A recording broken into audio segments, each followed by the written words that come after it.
ዛሬ አራት በኦንላይን የምንጠቀምባቸው አፕሊኬሽኖች ልንገራችሁ። የመጀመሪያው ጉግል ሚትስ ነው። ጉግል ሚትስ ለአጠቃቀሙ ቀላል ነው።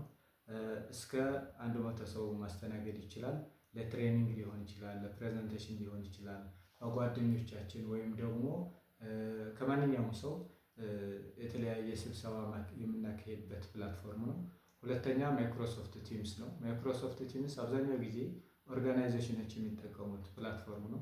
ምክንያቱም ማይክሮሶፍት ፕላትፎርም የሚጠቀሙ ከሆነ ለፋይል ሼሪንግ፣ ለቻቲንግ ወይም ደግሞ ለስብሰባዎች እና የተለያዩ ኢቨንቶችን ለመዘጋጀት ማይክሮሶፍት ቲምስ ይጠቀማሉ ማለት ነው።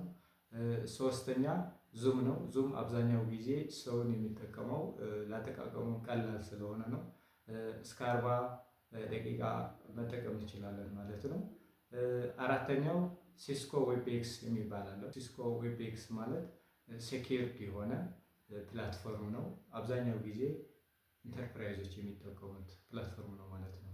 ስለዚህ እነዚህ አራት አፕሊኬሽኖች በመጠቀም በኦንላይን የተለያዩ ስብሰባዎች ወይም ደግሞ ፕሬዘንቴሽኖችን ለማካሄድ ሀሳባችንን ከጓደኛችን ሊሆን ይችላል ከማንኛውም ሰው ጋር ዲስከስ ለማድረግ ያገለግላሉ ማለት ነው። ስለዚህ ባለንበት ሆነን በእነዚህ አፕሊኬሽኖች መጠቀም እንችላለን። ተጨማሪ ቪዲዮዎችን ለማግኘት ፎሎው እያደረጋችሁ